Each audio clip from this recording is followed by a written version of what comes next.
Hi there. My name is John Thompson, and I'm the 2026-2027 president of the La Quinta Rotary Club of the Desert in the beautiful Coachella Valley. So this is just going to be an overview of Rotary for those that are interested in learning a little bit more about Rotary. And let's get going.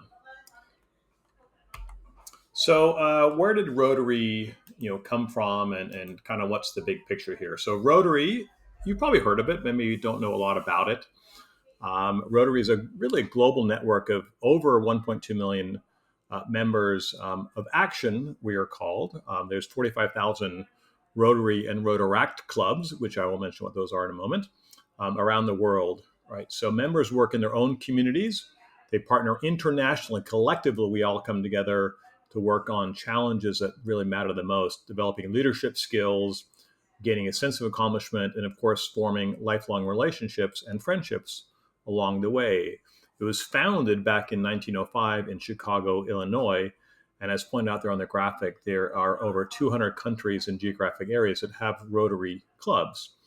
The name Rotary was chosen by early members because the meeting location rotated amongst their different offices. It was originally kind of a business meeting organization. So how's it structured? There's really two parts to Rotary. There's Rotary International, which is the large organization. It coordinates global projects, programs, and initiatives for the clubs. The Rotary Foundation funds the humanitarian work that's done, and they fund everything from local projects to worldwide initiatives. So the foundation serves about 36,000 plus clubs where members kind of serve, connect, and grow. Again, a club is a local club, right? Typically in your local town, community, city, and so forth. And there can be multiple clubs even within some cities, depending on the size and the membership. There's over 5,000. I'm sorry, over 500 districts. Districts are all led by a governor and a team. It's very well defined. The hierarchy is well defined, and they are that team, that leadership team, supports and looks to strengthen the local clubs. And those districts are broken down into 34 different zones currently. And those are regional groupings that really create the Rotary International Board of Directors over time. So, if you belong to a club, there's members, right? You're a member of this, and there's typically meetings. So, Rotarians are members of local Rotary clubs. Each club is autonomous. It can kind of work its own way. Membership feels different from club to club. Some clubs are focused on certain activities, others have totally different activities. But really strong, well-run clubs really look to enhance the members' experience and deliver real service to the community. So as a member, you have a far greater potential to do good in the community than you did before you joined. The reason I joined Rotary was simply because of that. I didn't want to go out and try and create everything by myself. There was a great, call it footprints in front of me that I could follow along, and I could, add my skill set and my, willingness to do work to an existing organization, which is why I joined it. So the meeting varies from club to club, right? Sometimes they're in person, sometimes they're all online. But there's typically guests and speakers and programs. There's projects that get planned. There's social and fellowship time. And then there's typically annual signature events. So our club, for example, has lunch meetings. But we also have evening socials. We have service projects that typically take place 2 or 3 times throughout the month. We have social events, as I mentioned, and then we do have some annual kind of events. I should point out Rotary is apolitical and non-religious. Every club, and I can assure you this is correct, every club is expected to be welcoming and inclusive. So, brief history. 1905 was founded. Attorney Paul Harris started the first Rotary Club in Chicago. He brought together professionals from different backgrounds to sort of try and how could they give back to their community. In 1910, there was 16 clubs came together to form the National Association of Rotary Clubs, which is now known as Rotary International. Again, the big company, the big kahuna at top, right? In 1917, President Arch Klump proposed an endowment to do good work in the world, which launched the Rotary Foundation, which is now a huge nonprofit around the world. In 1968, they began a Rotary youth program, which is now known as Rotaract. So Rotaract is the Rotary Youth Program, and it became its own membership type in 2019. So there are 5 avenues of service that all the clubs kind of focus on, and the activity flows through these different avenues. And so this is the foundation, and you'll hear this term service above self. And every club practices this service above self. And how do we put that into practice? So the club builds strong clubs through relationships and membership development. There's vocational activities, bringing integrity and career expertise to the problems of society. So oftentimes our members are working out in the world. Sometimes they're retired, but they bring the expertise they've learned in their other parts of their life to a Rotary Club and to their local community. Within the community, you're improving the quality of life for the people close to home, right around us, right in your own neighborhood. International sponsors these large projects and partnerships that reach across the borders. Really, they're worldwide, some of the initiatives. Then youth is another avenue of service, empowering youth leaders through Interact, um, youth leadership programs and youth exchange. That's one of the other reasons I also got involved in our club, is because we had to focus on youth and education, which is something that was very important to me personally. So there's several areas of focus that the organization focuses on. So this is really aligned with the United Nations Sustainable Development Goals, and these are the causes that are eligible. So these areas of focus, every Rotary Foundation global grant has to fit into one of these areas of focus. So the areas of focus are pretty straightforward: peace building and conflict prevention, disease prevention and treatment, water, sanitation, and hygiene, maternal and child health care, basic education and literacy, community economic development, and the environment. So those are the 7 different areas of focus. And every project we take on and every decision we try to get involved in, from the very local level all the way up to the Rotary International worldwide level, needs to focus on one of those areas of focus in order to get funded. There's a 4-way test that is recited at every single meeting.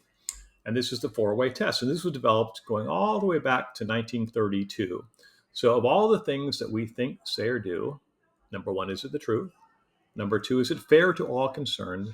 Number 3, will it build goodwill and build better friendships? And number 4, will it be beneficial to all concerned? So that kind of drives how we view the world and how we kind of go through our daily activities as a Rotarian. The guiding principles, really the objective of Rotary, is to encourage and foster the ideal of service as a basis of worthy enterprise. In other words, the things that we do. First, the development of acquaintances is an opportunity for service. How do we connect with other people and work on service together? And over time, we're building friendships and relationships. Second, we hold ourselves to high ethical standards in business and in the professions that we do. Third, the application of service kind of flows through each member's personal, business, and community life, right? So we're always looking for ways to serve others. And the fourth is the advancement of international understanding, goodwill, and peace around the world. So there's a culture of belonging. Every member should feel a true sense of belonging. Rotary celebrates the richness of diverse communities and works to ensure that every member is included, respected, and valued. So the Rotary Foundation. So in 1917, Rotary International President Arch Klump proposed an endowment. So an endowment, a long-ranging source of funds for doing good in the world. The Rotary Foundation helps clubs and districts. You can apply to the Rotary Foundation for money to turn ideas into meaningful service from all sorts of different things: funding clean water, medical care, literacy, and other life-changing projects around the world. And so $6.5 billion has been invested. That's B with a billion. $6.5 billion has been invested into life-changing sustainable projects around the world. So different kind of grant types that are out there, right? There's district grants, which are in your little local district. And so those are out there, the smaller, local, they're kind of right, again, in your own community. There's global grants, which are large, long-term international projects. We'll talk about the major one that Rotary's been involved with in a moment.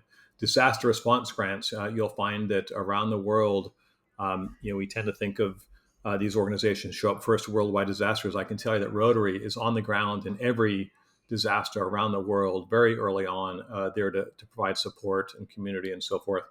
And then there's programs of scale, which we're always looking to expand programs that are already working.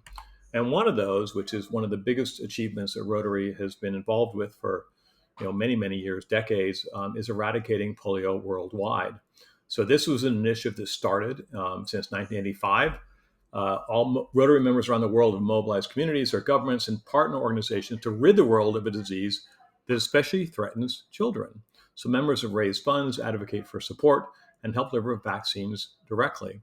So Rotary International began its fight against polio in 1979 with a multi-year immunization project in the Philippines, 6 years before the Polio Plus program formally launched. And so at this point, polio is virtually eradicated worldwide, largely because of the efforts of Rotary and the members around the world, the 1.2 million members around the world. So $3 billion has been contributed to eradicating polio around the world. 3 billion children have been given the oral polio vaccine since 1988. And we're pretty much at a 0% level of polio cases around the world. Just a few that are still kind of hanging out there. So outside of your local club, which is where most of your time would be spent, international experiences exist quite a bit. And these experiences range from leadership opportunities, travel opportunities, project opportunities. So it opens up really doors from around the world if you're interested in that part of it. Hosting exchange students, maybe going to global gatherings, partnering on a project abroad. Many of our members travel to other countries to get involved in these projects. So the largest annual gathering is the Rotary National Convention, which is held in a different city each year. And so, there's recently Taipei, and coming up now is Barcelona, for example. There's been stuff in Canada and other places around the world. There's project fairs, which are kind of district events that connect members with opportunities for national service. There's friendship exchange. Many Rotary members travel to other Rotary clubs around the world and host families in their homes sometimes not. They visit clubs. It's a very common thing to find members from other Rotary clubs around the world attending a local Rotary club. Then there's fellowships and action groups. Global communities really built around shared hobbies, professions, or humanitarian expertise. There are fellowship groups, for example, I can share with you that there's a group of flying Rotarians, and so they love flying their planes, and so they get together on occasion and go someplace to a project and fly their airplanes to do that. So kind of a fun little event take on what it is we do. The next generation is something that's really important to most Rotarians, and how do you invest in those? So a lot of programs, right? There's the Interact groups, which are service clubs, typically at high schools, right? Ages 12 to 18. They're service clubs that complete a couple of projects from year to year. And a lot of local high schools have Rotary clubs, and they're called Interact. And they're typically hosted and sponsored by a local Rotary club. You then have Rotary Youth Exchange, where they travel around the world, and kids might come into your Rotary club. They might go across the world to a completely different country. And you're typically living with the host family, and you're building relationships, and you're learning, and you're going to school during that time period. And then there's RILA, which is Rotary Leadership Programs and Awards. They're multi-day camps and seminars which build on leadership and communication and citizenship skills, really high-level leadership type of programs. So how do we ask members to get involved kind of over time? Well, the very simplest way is just attend meetings and events, get to know people each time. Whatever strikes you as interesting, get involved in that. Maybe volunteer for a committee role. Maybe you're a greeter at a meeting. Maybe you're going to help out with the website or a project that's out there. Perhaps you've noticed something in your own community that could benefit from more hands on deck, right? So bring up a community need and propose a project that we get involved in. There's lots of courses in the Learning Center and leadership courses that Rotary has tons and tons of education for our members. Maybe it's, maybe someone that could benefit from being part of Rotary. Of course, we're always looking for, great colleagues and other members that might be interested in our mission. And of course, when you're traveling, once you're Rotarian, you're more than welcome to visit other clubs and enjoy that experience and learn from them. So again, we are the La Quinta Rotary Club of the Desert. This is not everything to do with Rotary, but I think this will give you hopefully a quick 15-minute overview. We typically are meeting on Thursdays. We have social events, during the month. We have, service opportunities every single month. Our theme in 2026 is Create Lasting Impact. And that's the theme across the world that all Rotary clubs are kind of getting involved in.